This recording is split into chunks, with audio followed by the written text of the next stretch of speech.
with a Fox News alert. House lawmakers are calling for John Durham to testify on Capitol Hill next week after his scathing report found the FBI had no factual evidence to investigate former President Trump for colluding with Russia in 2016. Brooke Singman has more details and the exclusive response from former President Trump. Brooke. Hey, that's right, guys. Republicans now want special counsel John Durham to testify before Congress next week. Durham, after years of investigating, found the FBI had no evidence of collusion between former President Donald Trump and Russia when they opened their original investigation in 2016.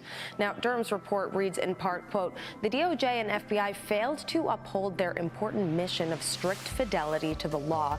Senior FBI personnel displayed a serious lack of analytical rigor towards the information that they received, especially information received from politically affiliated persons and entities. It also says CIA Director John Brennan briefed then President Barack Obama, then Vice President Joe Biden, and other top national security officials about a Hillary Clinton plan to tie Trump to Russia in July 2016.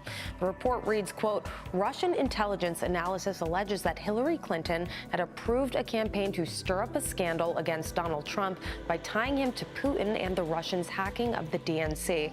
The intel community does not know the accuracy of this allegation or the extent to which the Russian intelligence analysis may reflect exaggeration or fabrication.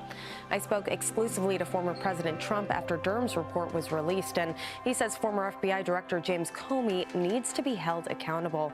He told me, quote, I and much more importantly, the American public have been victims of this long-running and treasonous charade started by the Democrats, started by Comey. There must be a heavy price to pay for putting our country through this.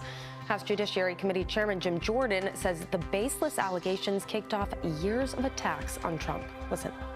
In 2016, it was the Clinton campaign working with the FBI to go after President Trump and his election, his campaign. In 2020, it was 51 former CIA agents and intel officials working with the Biden campaign to do the same thing. So we've seen it twice now. One, it was the FBI. The second one, it was former intel officials, but the same objective, to go after President Trump and keep him from being president.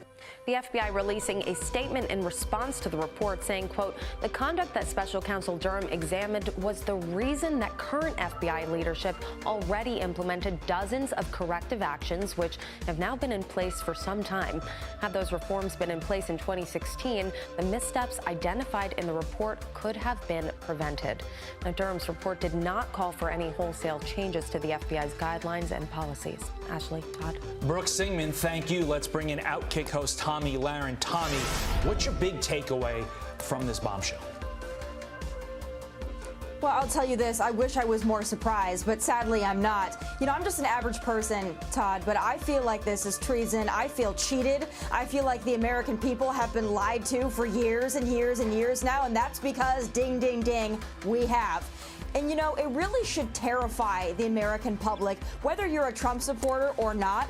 It should terrify you how terrified our intelligence agencies, our law enforcement agencies, the mainstream media is of Donald Trump. They are going out of their way for years now to try to take this man down, sabotage him, torpedo him, and it is absolutely mind-boggling to me that our law enforcement, our intelligence agencies are working on behalf of the Democrat Party and not the American people.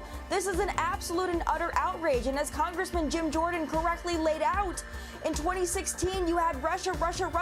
That lasted through the entirety of President Trump's first term. Then in 2020, you have the Hunter Biden laptop cover-up.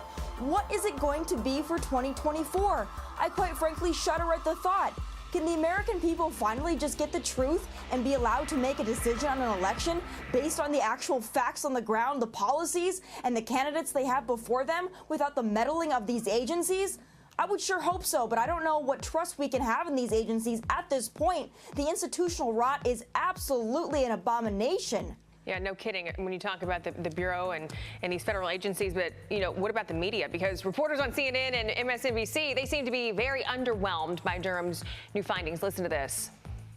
Is, you know, all hat, no cattle. Well, it's a big fat nothing. It was a failure. and a suboptimal, I'll say, use of 4 years worth of resources. This just reads like a huge waste of taxpayer money. I'm sorry. He basically, to me, copied and pasted or plagiarized from the OIG report. What can we expect if Durham eventually winds up testifying up on Capitol Hill? Theatrics, antics. So that was a way, they say that was a waste of money. I guess the $6 million into this investigation wasn't. Yeah, again, when they're talking about a waste of money and resources, I think they were talking about the Muller Report and Russia, Russia, Russia. But no, once again, they are talking about the actual diligent work of those that want to preserve our constitutional republic. But the media is complicit in this. They are colluding in this. So do I expect anything? Do I expect them to hand back their Pulitzer Prize and everything that they have gotten because of their reporting on Russia, Russia, Russia? No, absolutely not. But the American people, I believe, are smart. I believe they are sitting back and they are watching, and they want to see some consequences. They want to see some accountability. For once, it would be nice to get that. Yeah, the Mueller probe was $32 million. So you want to talk about a waste there. Yeah, and the threat to democracy, people that you just saw on your screen there, they have no problem with any of this, which is just absolutely dumbfounding.